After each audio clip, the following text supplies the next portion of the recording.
Bonjour à tous. Bienvenue à cette journée d'études consacrée au patrimoine écrit et à la médiation. Cette journée prend place dans le cadre de la manifestation Patrimoines écrits en Bourgogne-Franche-Comté, qui rassemble chaque année dans une cinquantaine d'établissements de la région, qui rassemble dans un programme unique les animations d'une cinquantaine d'établissements de la région.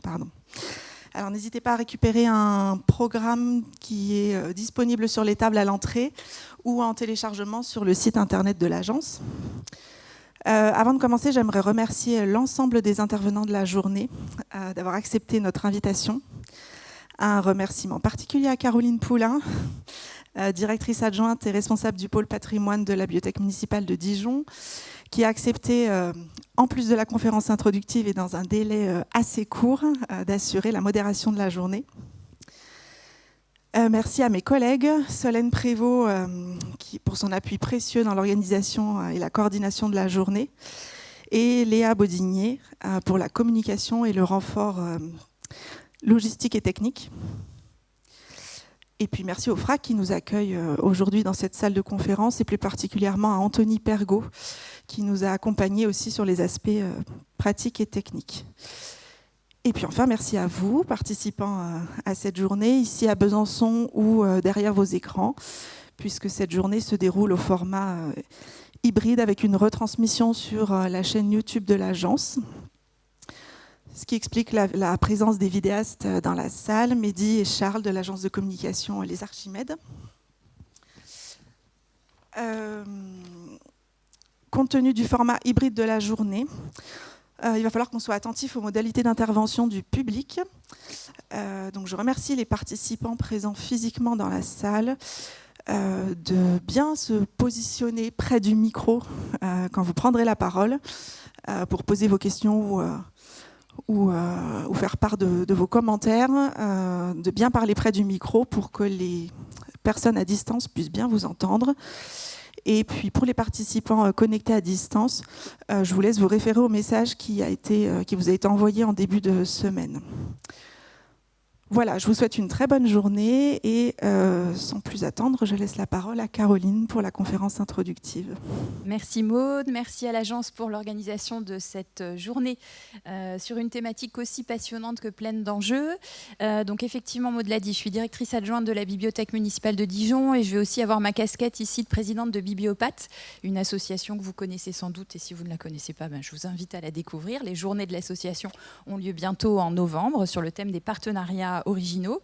Donc oui, j'aurai cette casquette bibliopathe parce que je pilote pour l'ANSSIB un ouvrage au titre de bibliopathe. Je vais vous en reparler.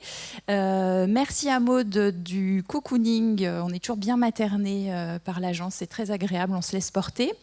Et donc on s'est mise d'accord avec... Est-ce que vous voyez bien? Oui.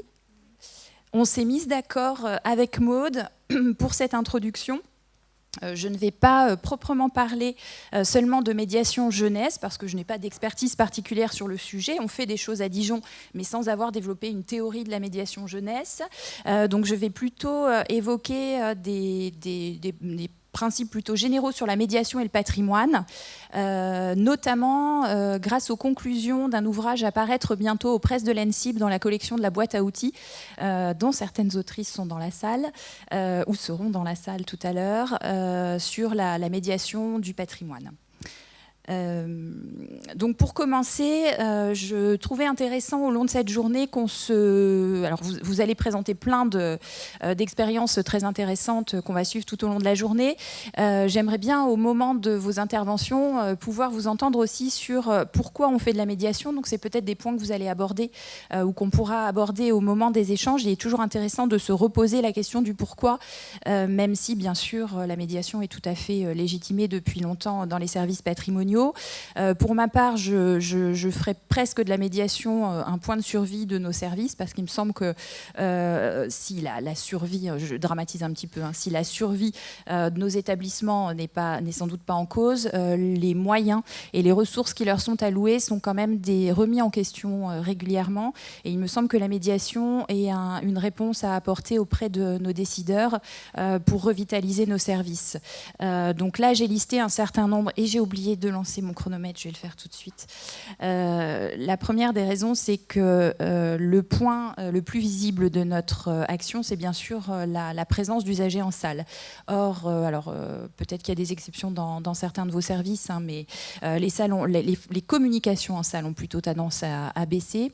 La crise sanitaire n'a pas arrangé les choses. Alors, les statistiques nationales faites par le ministère auprès des bibliothèques montrent qu'on est en hausse, mais qu'on n'a pas encore tout à fait récupéré l'ensemble de nos usagers, de nos usagères. Donc, on n'a pas de statistiques sur les services patrimoniaux, mais d'instinct, je dirais qu'on n'est pas mieux placé que les autres bibliothèques. Alors, une partie des usages numériques peut compenser cette baisse en salle. Cependant, il est très difficile d'avoir une analyse très objective des pratiques numériques et c'est beaucoup moins visible pour les décideurs, en tout cas, que la fréquentation de la salle. Parallèlement à tout ça, bien sûr, le public traditionnel se renouvelle peu, a tendance à vieillir. Quand nos salles sont pleines, ce sont souvent des usagers étudiants, étudiantes assez passifs. Alors, ils sont tout à fait légitimes, hein, bien sûr, ils sont les bienvenus. Il n'empêche que ce n'est pas un public qui utilise la bibliothèque patrimoniale en tant que bibliothèque patrimoniale.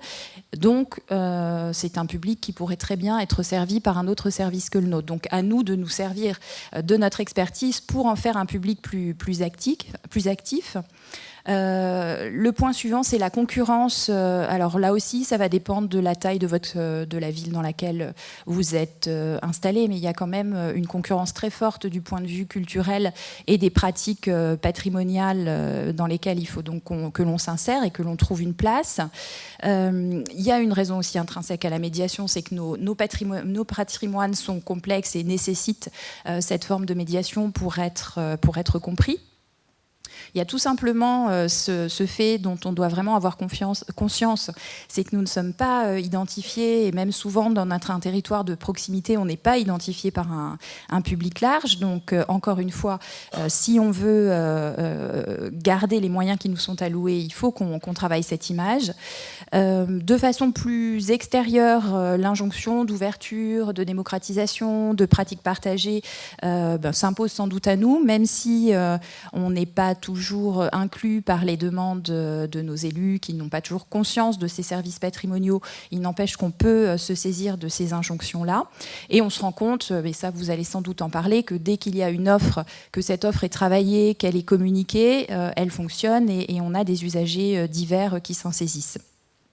Donc je vais essayer au fur et à mesure de vos interventions de noter d'autres points et n'hésitez pas dans les questions ou dans les remarques que vous ferez à ajouter des items à cette petite liste.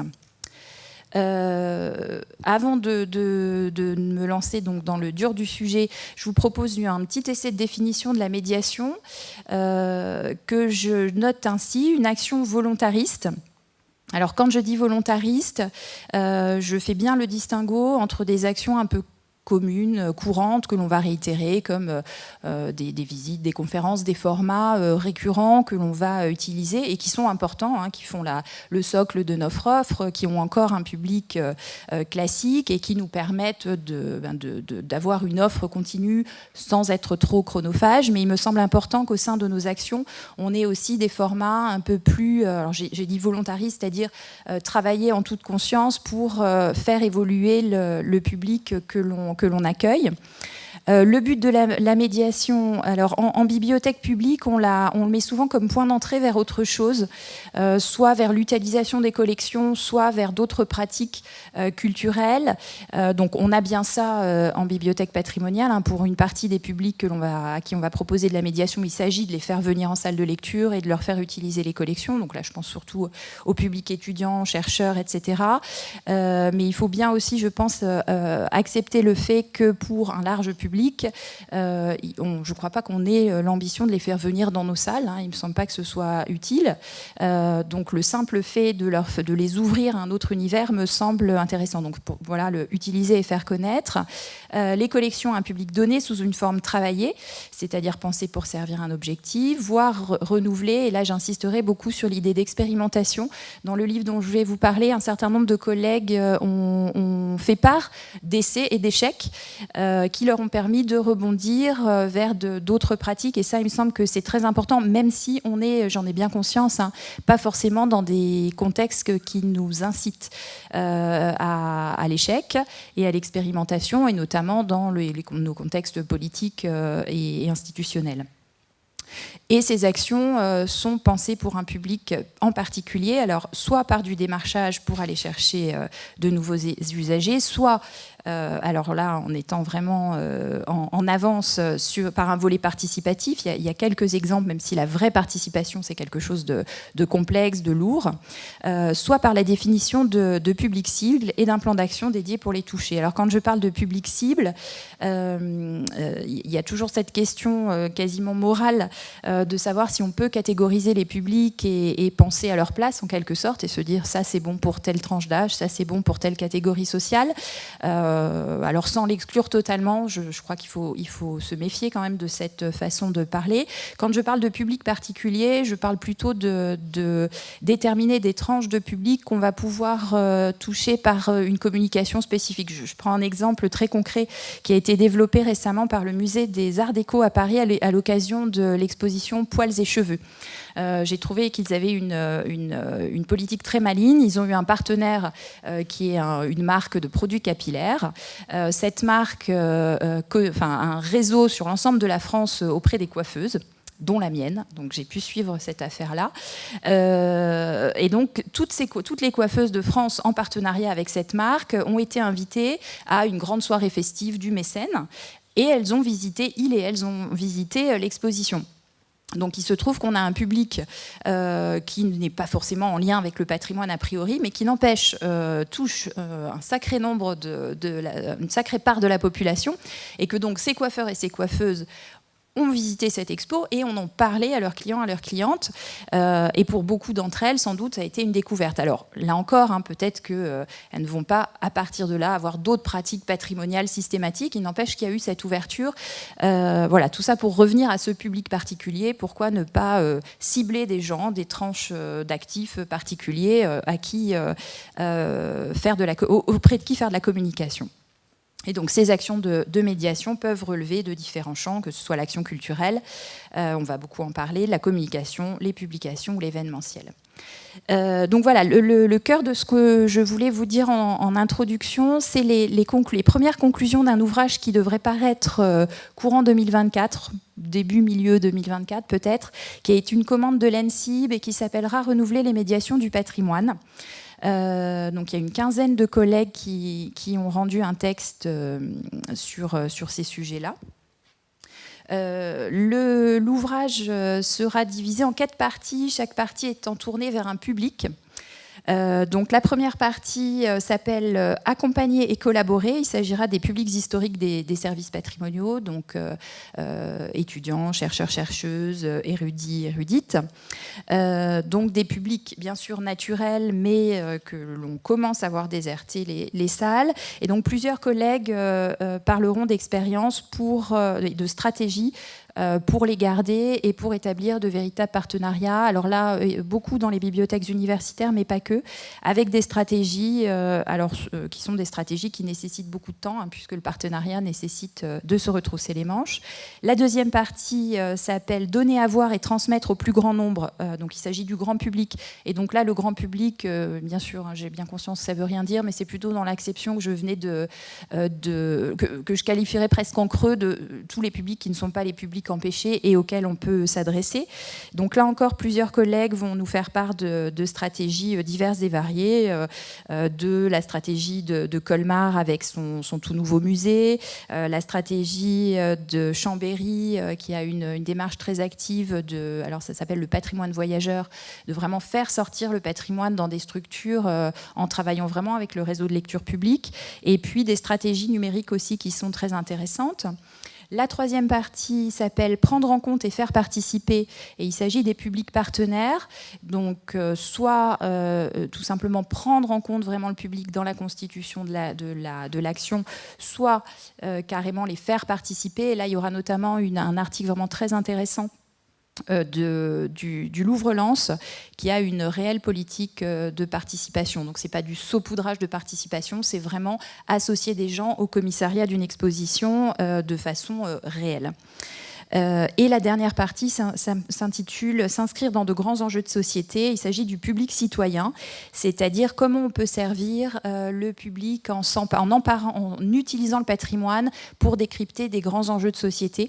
Donc il sera beaucoup question d'éducation média et à l'information. Emmanuelle Royon, qui est là, parlera dans cet ouvrage d'un sujet qu'elle va nous développer tout à l'heure. Il y a aussi tout un travail de plusieurs universités sur la lutte contre la désinformation en utilisant les collections patrimoniales pour illustrer tout ça, et notamment une intervention de la BULAC qui va expliquer tout ce qu'elle a mené dans le contexte de l'agression de la Russie contre l'Ukraine. Donc là, ce que je voudrais vous présenter, c'est les conclusions de cet ouvrage, donc, qui n'ont pas vocation à être une méthodologie type de projet de médiation, mais plutôt, j'ai essayé de synthétiser des recommandations qui semblaient revenir dans plusieurs interventions de nos collègues. Donc la première, je l'ai intitulée « Être prophète en son pays ». Se positionner dans son établissement. Je le disais tout à l'heure, les services patrimoniaux ne sont pas toujours très identifiés, n'ont pas toujours énormément de moyens. Et plusieurs de nos collègues ont posé comme postulat que pour toucher un public à l'extérieur, il faudrait déjà se positionner à l'intérieur de son établissement. Alors je vois les collègues d'Épinal là-bas, il y aura aussi une intervention d'Épinal dans l'ouvrage, et ça fait partie, je crois, dans la gestion des réseaux sociaux, de donner une place au patrimoine et de ne pas le mettre à part comme je sais pas, une danseuse ou une jolie chose que l'on sort de temps en temps. Donc plusieurs collègues soit font des présentations régulières aux agents alors là je parle à la fois des BM et des BU ou de grands établissements qui ont un service patrimoniaux ou de bibliothèques qui pourraient être positionnées dans d'autres types d'établissements, musées, services d'archives, etc. Ou parfois les associent à la médiation en partant du principe que nos collègues du reste du service ont une expertise envers d'autres publics, ont une qualité de médiation qu'on n'a pas forcément envers tous les publics, et aussi tout simplement ont un flux sur les réseaux que l'on n'a pas, alors je parle plutôt là des réseaux pour les bibliothèques qui ont plusieurs établissements, que l'on n'a pas dans les services patrimoniaux. La deuxième recommandation, je l'ai intitulée « Être comme un poisson dans l'eau », c'est-à-dire se positionner sur son territoire. Donc une fois qu'on s'est positionné dans son service patrimonial, qu'on a réussi à avoir une image de marque au sein de son établissement, l'idée c'est d'analyser son territoire, et plusieurs collègues partent de ce principe. Donc analyser le territoire qu'ils desservent afin d'adapter l'offre et de s'intégrer au sein d'acteurs qui vont pouvoir porter les actions de médiation et créer donc un mouvement commun efficace. Il y aura notamment l'exemple de la Contemporaine à Nanterre, donc l'ancienne BDIC, qui à l'origine a alors c'est un établissement un peu particulier puisqu'ils ont cet objectif de culture populaire dès les origines, mais bon, c'est plutôt devenu au fil du temps une bibliothèque universitaire. Et en déménageant à Nanterre, il se trouve que la Contemporaine est vraiment placée au cœur de la cité et à la sortie d'une bouche de métro. Et donc là, cette bibliothèque s'est donnée comme objectif d'élargir son public au-delà du public étudiant et d'aller au-devant du public de la cité et notamment des établissements scolaires. Il y aura l'exemple de Colmar dont j'ai parlé, mais qui a une problématique vraiment particulière. C'est une bibliothèque municipale donc qui doit desservir bien sûr les habitants, les habitantes de cette commune, mais avec une problématique dans cette ville, c'est qu'il y a je vais presque reprendre les mots de Rémi Cazin, il y a une invasion de touristes régulièrement à Colmar, et dans le projet, il y a eu 2 mandats au cours de ce projet. Les 2 mandats n'ont pas positionné le public des touristes et le public des habitants et des habitantes de la même façon, donc il a fallu que les collègues trouvent des solutions sur sur cette problématique-là, et bien sûr le Louvre-Lens, dont j'ai parlé aussi, qui a vraiment eu cette ambition de se développer sur un territoire où cette culture classique, ce patrimoine n'était pas bien appréhendé, avec des résultats assez épatants. Enfin, moi j'admire beaucoup ce qu'ils font. La directrice qui vient de partir, je trouve qu'elle a vraiment une action très très inspirante. Troisième recommandation, je l'ai intitulée « Sortir de sa coquille », c'est-à-dire aller au-devant, au sens propre et au sens figuré.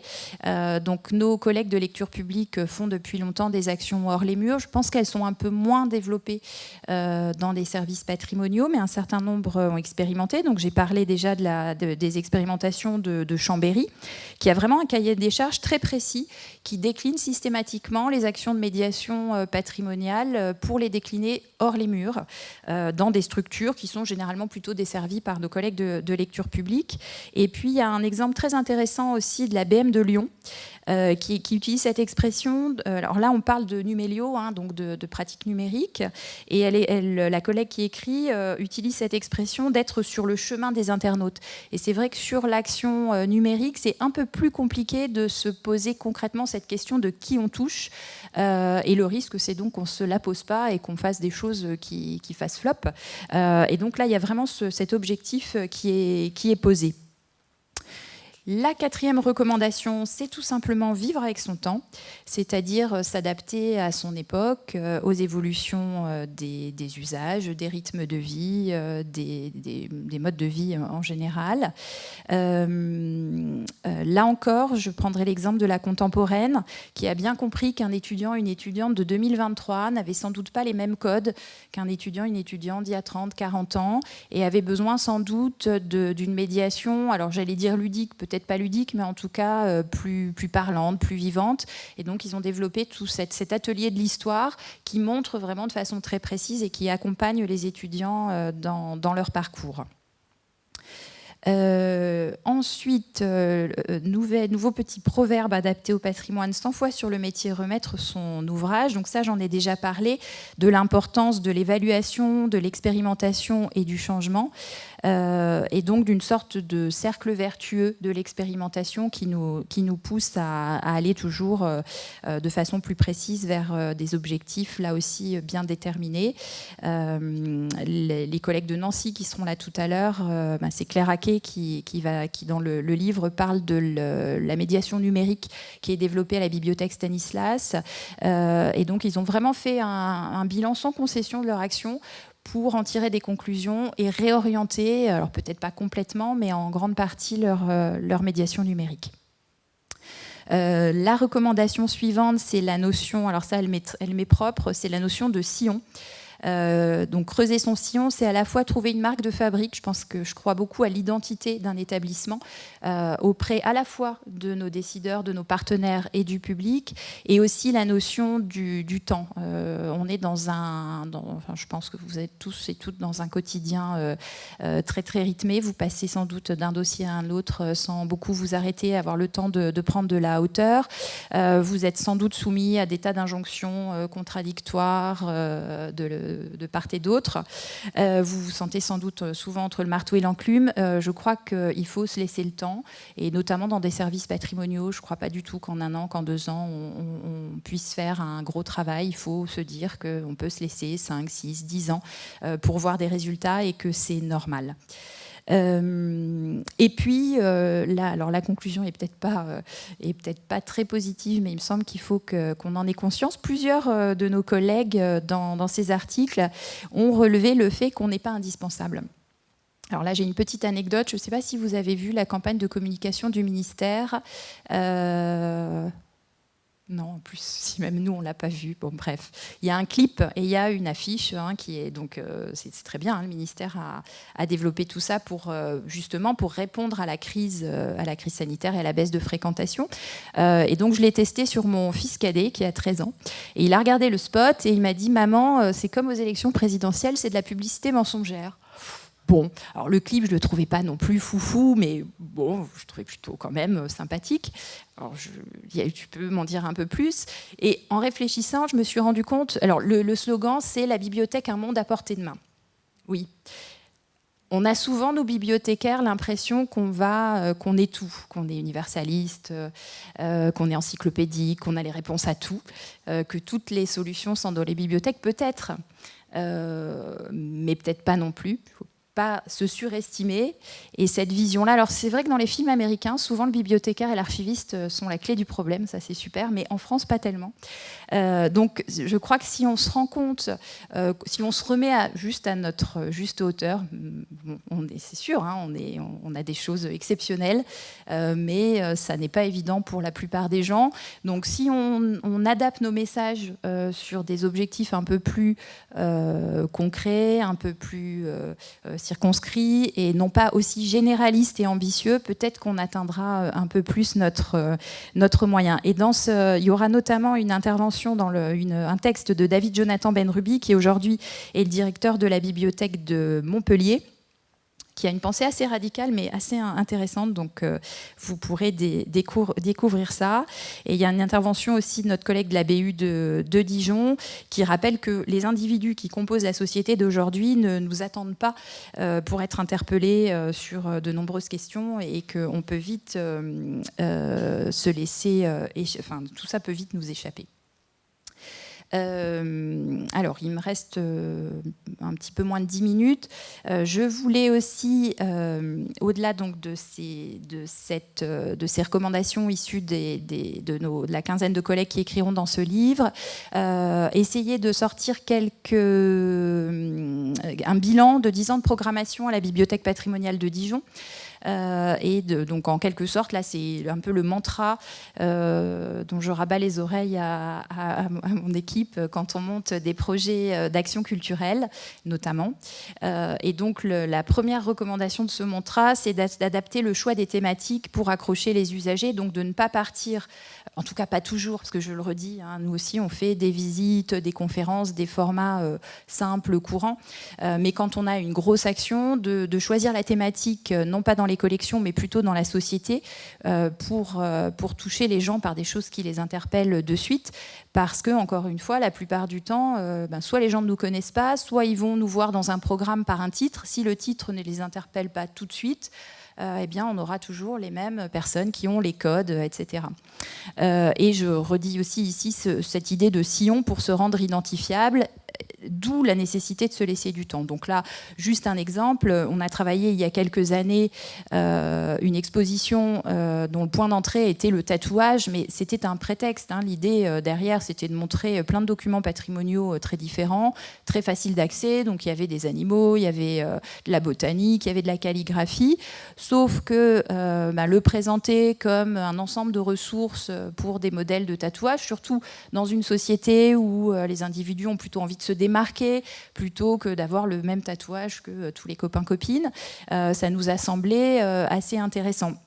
Alors maintenant que j'ai dit ça, on n'a pas accueilli des milliers de personnes, ça a été un travail de partenariat très difficile à mener, on n'a pas réussi à le mener jusqu'au bout, mais on avait l'intuition que c'est de cette façon-là qu'il faut travailler, aller vers des partenaires différents, même si on n'a pas les résultats tout de suite. Et ça, je crois vraiment que c'est important de ne pas se décourager, même si on n'a pas des résultats tout de suite. Ça, il faut qu'on soit quand même... qu'on ne soit pas trop dur envers nous-mêmes.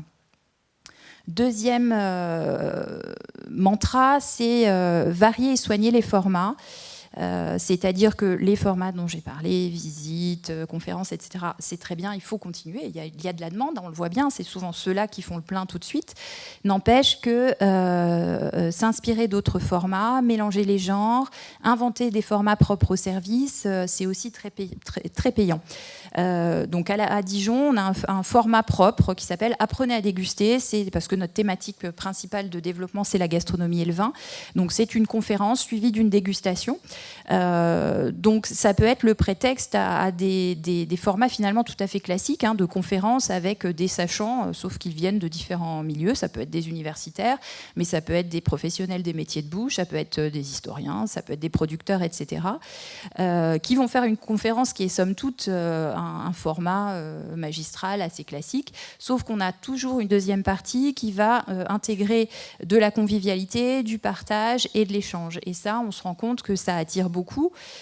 Et on se rend compte qu'on n'attire pas juste les gens parce qu'ils ont envie de déguster. Alors certains, bien sûr, aux marges, mais la plupart se saisissent vraiment du format. Et ça nous permet de traiter des sujets qui vont plutôt attirer du jeune public. C'est sûr, quand on parle de charcuterie bourguignonne, eh bien, la moyenne d'âge dans la salle, elle est assez élevée. Quand on traite de manga, eh bien, la moyenne, ou de jeux vidéo, d'alimentation dans le jeu vidéo, la moyenne d'âge, elle baisse et on fait entrer dans la salle un public qu'on ne voit pas d'habitude. Alors, bien sûr, peut-être qu'il ne va pas revenir de sitôt, n'empêche qu'on lui a permis d'avoir cette découverte.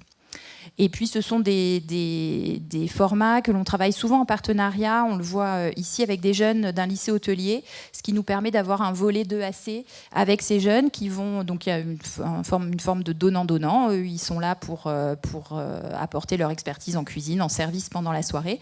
Et nous, on va leur offrir des visites sur le thème qu'ils choisissent. Et puis, on essaye toujours dans la programmation donc, d'aller chercher d'autres formats. Là, c'est à l'occasion d'une saison sur Jeannin de Chamblanc, qui est un grand collectionneur local du 18e. Donc, vous voyez, un sujet patrimonial qui ne va pas attirer de façon simple des familles, par exemple. Mais si on propose des ateliers, là, c'est un atelier de pixel stick, c'est-à-dire qu'on utilise des images, et là, en l'occurrence, des images du fonds patrimonial, pour que les enfants et les familles s'en servent pour un décor et pour une mise en scène dans laquelle ils vont se prendre en photo et avoir un souvenir. Autre exemple ici, alors là c'est encore pire, on parlait d'un fonds particulier d'un universitaire sur la Russie, et la base de tout ça c'est un colloque avec la société savante locale, donc vous voyez là on n'a vraiment pas les éléments pour s'ouvrir à un public large, mais à côté de ça on propose des actions où on va utiliser là encore des photos, des images du fonds pour insérer le public. Troisième élément, c'est la séduction et la mise en scène, puisqu'on se rend bien compte que nos contemporains sont très friands de jeux, de ludiques, de serious game, et pas de façon seulement superficielle. Ils aiment avoir à la fois cette séduction, ce ludique, mais avec un fond. Et donc ça me semble important. Alors que l'on ait les lieux pour ça, alors à Dijon, on est bien lotis. Souvent, on fait rentrer les gens dans nos lieux et la moitié du travail est fait. Donc ça, on en use et on en abuse. Mais même sans ça, on peut monter des formats qui jouent sur la mise en scène et sur le côté mystérieux du patrimoine, sur lequel il ne faut vraiment pas hésiter à capitaliser. Donc là, c'est quelque chose de pas, je ne vais pas dire de très original, parce que d'autres l'ont fait. On avait travaillé sur Harry Potter, parce que dans Harry Potter, l'autrice, elle a de nombreuses sources que l'on peut montrer à travers nos collections patrimoniales. Donc déjà ça, voilà, c'est un sujet qui va attirer. Et puis on peut monter des actions qui font référence à l'imaginaire du film et de la série, qui vont attirer de façon, alors là pour le coup très très large. Plusieurs de mes collaboratrices avaient inventé ce projet qu'elles ont intitulé le Dagrodran Code, en référence au Davinci Code. Et donc il s'agissait de parler de littérature contemporaine qui évoquait du patrimoine. Et donc là, on revient à cette idée du mystère qui va vraiment captiver. Et donc, il y avait eu une soirée. Alors malheureusement, tout ça a été... on s'est fait couper l'herbe sur le pied par la crise sanitaire qui est arrivée à ce moment-là, mais on avait eu le temps, à l'occasion de la nuit de la lecture, de créer un parcours avec des énigmes pendant une soirée à travers ce patrimoine. Je ne vais pas développer, parce qu'on en a déjà parlé, l'importance du démarchage. Je dirais simplement ce qu'on fait à Dijon pour les actions, quand on peut recevoir beaucoup de monde, quand on peut recevoir 80 personnes par exemple, on limite systématiquement les prises de réservation pour notre public, et on en réserve souvent au moins la moitié à des partenaires dont on sait que les clients, les usagers ne connaissent pas la bibliothèque. Donc on prive en partie nos usagers, mais pour la bonne cause, pour servir d'autres publics, parce que nos usagers, on sait qu'on les sert déjà beaucoup, qu'on les retrouve aux archives, qu'on les retrouve au musée, et qu'ils sont ils ont les compétences, les codes pour avoir d'autres pratiques. Donc on va chercher des usagers via des partenaires. Alors parfois ça marche pas, et là encore, il ne faudra pas se décourager si ça ne marche pas toujours. Là, cette année, on le fait. Il y a des partenaires avec lesquels ça prend bien, et puis d'autres qui ne nous soutiennent pas assez, ou dont les clients n'ont rien à faire de nos affaires. C'est pas grave, on aura testé. Là, je passe. Ça, je vous en ai parlé aussi, l'importance du long terme et de se laisser le temps. Et donc, voilà, l'idée de la marque de fabrique, pour nous, à Dijon, c'est cette notion de vulgarisation ludique. Et donc, là, encore un tout petit exemple. C'était un colloque un colloque universitaire en fait sur l'alimentation pendant la Grande Guerre, mais qu'on a habillé, je dirais, avec des dégustations de cuisine expérimentale qui ont attiré un autre public. Donc voilà, sur un colloque universitaire où on aurait pu parier qu'on allait avoir 20-30 personnes et on aurait été content, eh bien la salle de 80-100 personnes a été complète sur 2 jours avec des publics d'horizons différents. Pour conclure, je vous propose aussi au long de nos échanges qu'on essaye d'alimenter cette liste. Est-ce que la médiation envers les publics jeunes nous fait nous heurter à des difficultés particulières et à des facilités particulières? Donc là, j'en ai listé quelques-unes en matière de difficultés. C'est sans doute un public moins autonome dans ses déplacements, moins autonome dans ses choix pour les plus petits. Je pense que dès 10-12 ans, on a des jeunes qui savent ce qu'ils veulent. Et donc là, ça va falloir se retrousser les manches pour les attirer. Un public sans doute déjà surmobilisé par d'autres pratiques, alors plus ou moins que les adultes, j'en sais rien, mais en tout cas, ça peut être un frein. Et puis, je me suis posé cette question de nos compétences en matière de médiation jeunesse, puisqu'on a des collègues en lecture publique qui sont formés tout de suite à la médiation jeune, enfin à l'accueil des publics jeunes. De notre côté, je ne sais pas ce qu'il en est. Comment est-ce que vous vous êtes formés? Est-ce que vous avez suivi des formations? Est-ce que vous vous êtes formés auprès d'autres collègues? Donc voilà, je vous propose qu'on enrichisse ça. N'hésitez pas lors de vos interventions. Il y a aussi, me semble-t-il, des facilités particulières. On a un public sans préjugés, en tout cas pour les plus jeunes. C'est souvent assez... on sort assez ragaillardi en général quand on reçoit des plus petits qui vont vous sauter au cou à la fin de l'intervention parce que qu'est-ce que c'était bien et puis qu'est-ce qu'elles sont belles tes boucles d'oreilles, madame. Un public aussi qui est captable via différentes structures, la petite enfance, le système scolaire ou para ou périscolaire, donc ça on peut utiliser tout ça. Un certain nombre de dispositifs dont certaines d'entre vous vont parler, et puis toujours cet espoir ou cette illusion de on a touché les enfants, ils vont revenir avec papa, maman, avec le grand frère, la grande sœur. Bon, ça peut marcher. Il y a sans doute des stratégies à mettre en place. Je crois que j'ai tenu mes délais. Donc, je vous remercie de votre attention. Et puis, on va ouvrir les échanges. Ah oui, j'ai oublié de faire de la pub quand même. On ouvre une grande saison asiatique qui a pour cœur une exposition sur un fonds particulier d'un couple franco-japonais qui a réuni une bibliothèque de livres et d'estampes plus ou moins anciens, notamment chinois et japonais, et qui a été donné à la bibliothèque en 1955. Et donc, voilà, tout ce mantra que je vous ai développé, on le propose à l'occasion de cette exposition. L'exposition, c'est un point d'entrée pour une programmation beaucoup plus large. Et là, on capitalise sur le reste du réseau. Et on ouvre tout ça dimanche. Si vous voulez venir à Dijon, on aura une grande kermesse dans la salle de la bibliothèque patrimoniale avec différentes activités à la fois patrimoniales ou plus ludiques, ou les deux.